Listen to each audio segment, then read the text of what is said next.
Good evening, everybody from Italy, or should I say, buonasera.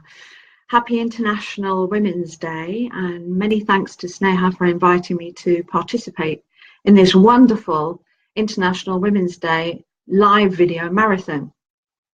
It's quite scary doing live videos. I've been watching the ones that have gone before me, and I have to say I think people have done a marvellous job, so I hope I don't let the side down, which tells you something about me, that I may have done loads of things in my life and I still am nervous. I have a new Fitbit. It tells me that my pulse is 109. So I may look calm, but inside there's a lot going on.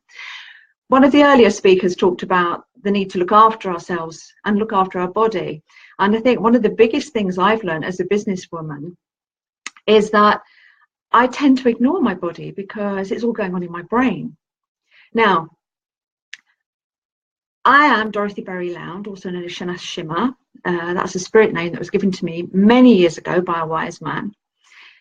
But in my business life, I was known under my business name. So as a person, you could sort of hide behind the business. I ran it for 30 years. But there was a comfort in having a structure and having other people that I worked with. But it was my own business. And thinking back, over 30 years ago to when I started it, as a woman, there were so many barriers, and I'm not sure that they're overcome today, even some of these.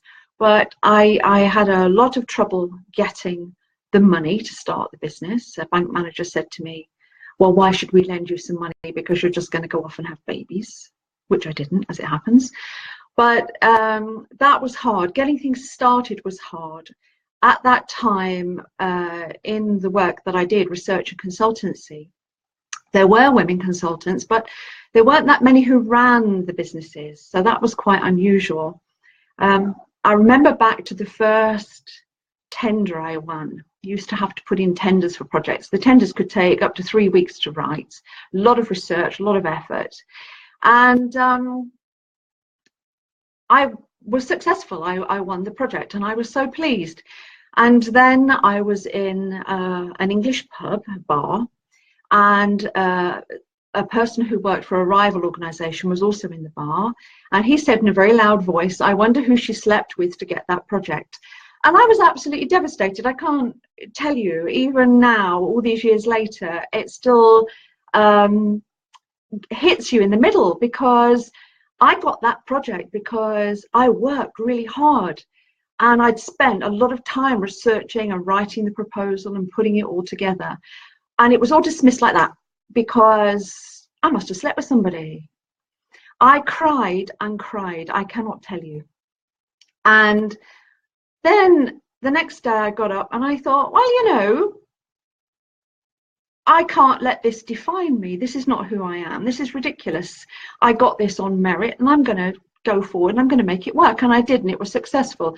And that was the start of a 30-year successful business, which I thoroughly enjoyed. Lots of ups and downs. But the title of my talk is Follow What Makes Your Heart Smile. And the reason I'm taking you right back is because the business was good and I enjoyed it and I was good at it. It didn't necessarily make my heart smile. Bits of it did. By making your heart smile, I mean something that makes you want to get out of bed in the morning, something that makes you feel good. Well, you know, I was young and I had a mortgage. There was money that had to be paid every month to the bank, and that meant I had to bring in a good wage. And my husband and I worked hard to cover the costs of our mortgage. And for the first few years, it was tough. I didn't pay myself the first few years. So it was what we say in English, hard graft. It was hard work, but it paid off and it worked. And over time, I realized that I needed to put more effort into the other side of me. So I had always loved art from school. I had a fabulous art teacher.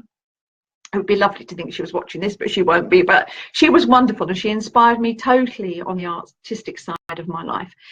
And I'd always drawn, doodled, painted, taken photographs. And when I found this wonderful house here in Italy 20 years ago, I had a studio built on it so that I could indulge my hobby of painting and drawing, etc., etc. And that made my heart smile. It made me happy. So I could finish work and then I could go and tuck myself away. I always have loud music playing. I always dance while I'm painting. And it was a fun thing to do, and it de-stressed me from what was actually quite a stressful job. As time went on, I added Tai Chi as an exercise and actually became a Tai Chi instructor, though I have to say these days arthritic knees have put paid to my ability to teach people properly. I also became a Reiki master because I found it very relaxing to give myself a Reiki treatment, which is a form of healing, and wonderfully relaxing when my head was buzzing at night when I went to bed. A Reiki treatment would calm me down so that I could sleep. But the artistic side of me has always been there alongside everything. And after 30 years, I had the ability to leave that business behind me, move on from there, literally close it down, say thank you, 30 years, thank you very much. Bought my house, had some fabulous holidays, did lots of things, met some great people, but time to move on. And I'm now well into my second career as an artist. And do you know what? It makes my heart smile. It took me 30 years to build up the financial backing, if you like, and security to be able to say, right, I'm now going to concentrate on art. But it's been a theme that's run alongside everything I've done. And you know what? When I started as an artist, there I was again. I was a nervous wreck.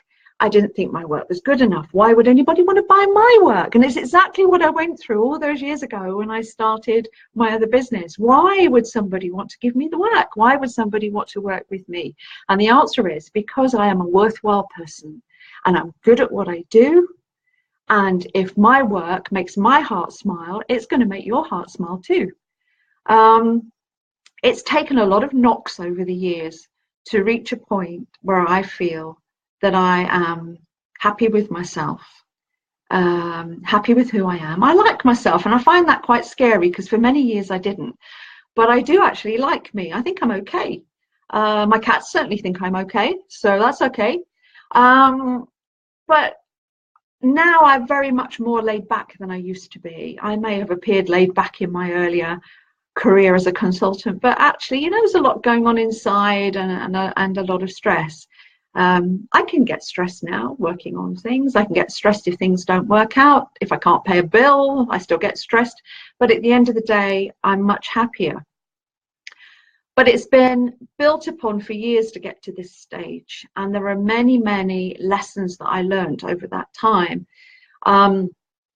One of the first things I would say is to own your mistakes. It's okay to make a mistake. We all make mistakes. It's not the end of the world. And usually something positive comes out of them, whether that's not doing that again, so it's a lesson that way, or you found a solution that works even better that you can apply at other times. Now, I've always had this philosophy that when things go wrong, it's an opportunity to do things in a different way. I remember once we had a big project and it went totally wrong. It couldn't have gone. We couldn't have had more of a disaster. It was quite mind-blowing how wrong something had gone. I'm not going to say what I was doing or who it was because we sorted it and the client never knew, but oh gosh, it did go wrong. And one of my colleagues turned around and said to me, right now, Berry-Lound, if you can make a positive out of this, I will be impressed. And of course I could, because the positive was, well, we got into this mess because we did that. We won't do that again. But you have to own your mistakes. It's okay. It's all right. We all make mistakes. It's okay to take things forward from a different perspective. It's okay to change your mind. There's a radical concept. Just because you think you're determined you're going to do something, and you know you reach a point where there are doors that open up, and you can make choices, and sometimes you make the right choice, and sometimes you make the wrong choice. But that's okay. You made that choice, and you can choose to do something different as well. Your life is not mapped out for you. You make your life. Some of us have harder struggles than others to get where we want to be, but the opportunities are there for you to work through if you can develop that sense of peace and happiness inside you, if you can learn to have your heart smiling most of the time. To try and give you an example of what I mean by heart smiling, if you look at a kitten, she says, as a cat mad woman, if you look at a kitten makes your heart smile. It's cute, and you go, oh, that feeling you get in here, that's the feeling you want to try and develop if you can. Now, I started meditating because I found that I had thoughts that went off at all different angles. I can't tell you. When I was working as a consultant, I would be firing on all cylinders and never really slowed down. One of the earlier speakers was talking about she's always too fast, she's always going on too fast. I was like that. I was always on the go, and I still have a tendency to do that in my work as an artist. I can get obsessed with working on the photographs that I've just taken and disappear into myself and my computer for hours. I forget to drink, I forget to eat. I'm not as bad now as I used to be, but controlling that, the brain, and controlling that thinking, meditation has been wonderful, and I would recommend that to anybody. Even if all you do is a few deep breaths every now and then, just to calm yourself down and bring you back to that center. It makes such a difference to everything. It really does. It's for me, it's the one main thing that's contributed to my controlling my stress levels has been meditating. So owning your mistakes, it's okay to make choices, it's okay to make the wrong choice, it's okay to backtrack, it's okay to change your mind. All of these things are important. But at the end of the day, you know, you are a worthwhile person. You can achieve what you want to achieve. It may take time, there may be knockbacks, but you can do it. Don't let anybody tell you you can't do it. And if you don't try, you'll regret it for your entire life. So put your effort into focus. You create your reality. You create what you wanted to achieve. 20 years ago, I wanted to be an artist. It took me 17 years. I've got here, but it took 17 years. And I'm still a beginner artist. I'm still so early on that path of going where I really want to be. And it takes commitment and a degree of courage to step forward in whatever field you want to work in, whatever area you want to focus your activities and your energy. It takes a lot of courage. But the one guiding principle, make sure at the end of the day what you've done makes you smile. Don't do things that make you feel bad.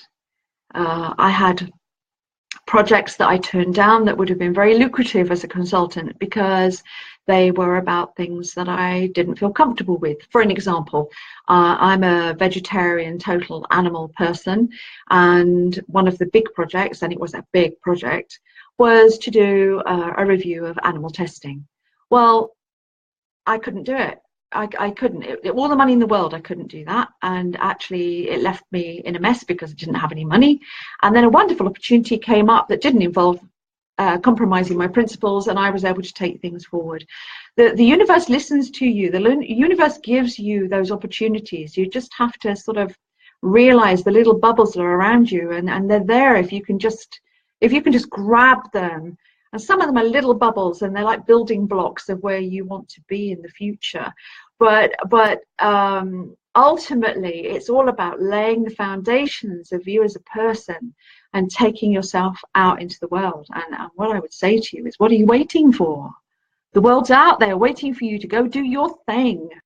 So go do it. And whatever you do, make sure you follow what makes your heart smile. Thank you.